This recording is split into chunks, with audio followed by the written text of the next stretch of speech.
Hello. Meron na naman akong gamot na gagamitin ngayon sa aking client.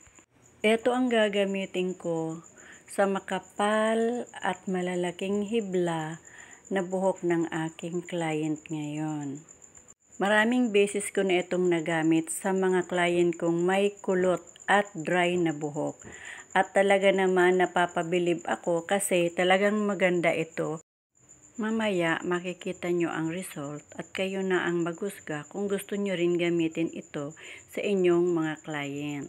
Tulad ng sinabi ko, kailangan i-analyze muna ang buhok para malaman natin kung paano natin ito pagagandahin at aalagaan para maiwasan natin ang backchap.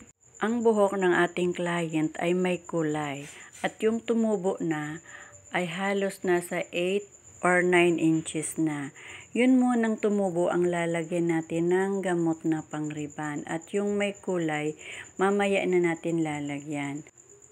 Iingatan lang natin na huwag madikit sa anit ang gamot para iwas irritation. Paulit-ulit ko na yan sinasabi. At sa pag-apply natin, imamassage natin yung gamot sa buhok ng ating client para masaturate yung gamot sa kanyang hair. Ayan, natapos na natin applyan at mamayang 1.5 hour, lalagyan ko na rin yung dulo ng kanyang buhok. Ayan, hindi ko na ipinakita sa inyo yung pagbanlaw at pinalansyan na namin. At papahinga ko muna ng 5 minutes at lalagyan na namin ng pangkulay. Diretso na tayo sa pagkulay. After 15 minutes, ilalagay na namin yung hair ribbon number 2. After 15 minutes again, ilalagay na namin yung treatment. Ito ang result.